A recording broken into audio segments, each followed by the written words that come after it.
آ جاؤ آ جاؤ. السلام علیکم پیارے حضور. السلام. میرا نام سجیل احمد گمن ہے. میں 14 سال کا ہوں. گھومتے رہتے ہو تم گھومن ہو تو گھومتے رہتے ہو. اچھا بس میرا سوال حضور یہ تھا کہ جب اللہ تعالیٰ ہماری تقدیر لکھ دیتا ہے، کیونکہ تقدیر کہتے ہیں کہ لکھ دیتا ہے اللہ، تو پھر ہم دعا کیوں کرتے ہیں؟ مطلب دعا کی پھر کیا ضرورت ہوتی ہے؟ بعض تقدیریں ایسی ہیں جو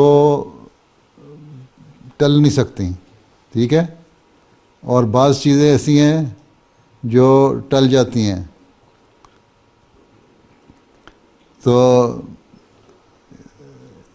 اس لیے ہم دعا کرتے ہیں کہ مثلا ایک موت ہے، موت ہر ایک نے مرنا ہے، ٹھیک ہے، مرنا ہر ایک نے تو ثابت شدہ ہے نا. اس میں کوئی انسان ہمیشہ زندہ نہیں رہ سکتا، یہ تقدیر ہے اللہ تعالیٰ کی، ٹھیک ہے.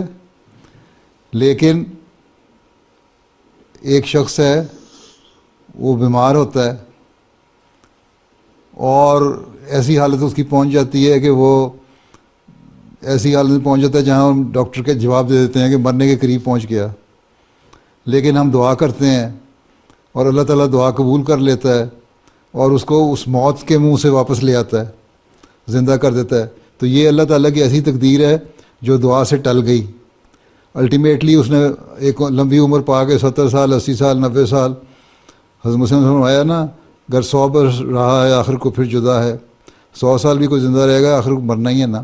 لیکن ایک ایسی عمر ہے جو جوانی میں مثلاً اس وقت ایسی مرنے کی حالت اگر کسی کی ہو جاتی ہے تو ہم دعا کرتے ہیں اور اللہ تعالیٰ اس کو ٹال دیتا ہے اور عمر لمبی دے دیتا ہے. اور کئی واقعات ایسے ہوتے ہیں، دعا کے لیے لوگ مجھے بھی لکھتے ہیں، میں ان کو جواب دیتا ہوں اور اللہ کے فضل سے وہ دعا قبول بھی ہو جاتی ہے. لوگ اپنی بات کے واقعات بھی لکھتے ہیں، انہوں نے بھی دعا کی اور دعا سے اللہ تعالیٰ نے وہ جو نقصان ان کو ہونا تھا اس سے وہ ٹال دیا. تو اللہ تعالیٰ کو نے ایک کی تقدیر سے یہ کام ہو رہا ہے. لیکن تقدیر پہ اگر ہم دعا نہیں کریں گے، کوشش نہیں کریں گے، تو پھر جو اس کا نتیجہ نکلنا ہے وہ نکلے گا. اس لیے دعا ہم اس لیے کرتے ہیں کہ اللہ تعالیٰ کی جو تقدیریں ٹلنے والی ہیں وہ ٹل جائیں اور ان کے بہتر نتائج پیدا ہو جائیں. اللہ تعالیٰ نے 2 چیزیں رکھی ہیں، ایک فائدے والی ایک نقصان والی، ٹھیک ہے. اب اگر ہم اللہ تعالیٰ کی بات مان لیتے ہیں تو ہمیں فائدے والی تقریر دے دے گی فائدہ، وہ کوشش بھی کرتے ہیں اور دعا بھی کرتے ہیں. اور اگر نہیں مانتے اللہ تعالیٰ کی بات اور اس کے بارے میں صحیح کام بھی نہیں کرتے اور دعا بھی نہیں کرتے تو اس کا تقدیر کا جو دوسرا منفی پہلو ہے وہ ظاہر ہو جائے گا. تو 2-3 تقدیریں ہوتی ہیں، ایک ٹلنے والی تقدیر اور ایک نہ ٹلنے والی تقدیر.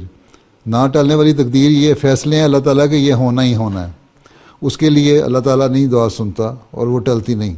جو ٹلنے والی تقدیر ہے اس کے بارے میں اللہ تعالیٰ دعاؤں سے کوشش سے انسان کی اس کو ٹال دیتا ہے. اس لیے اللہ تعالیٰ نے کہا تم دعا کرو تو تمہارا یہ میرے سے تعلق پیدا ہوگا، تمہارا مجھ پہ ایمان بھی زیادہ ہوگا اور پھر اس کے نتیجے میں تم مزید ایمان میں اور روحانیت میں بڑھو گے اور اس سے پھر تمہیں فائدہ ہوگا. ٹھیک ہے. جی جزاک اللہ حضور.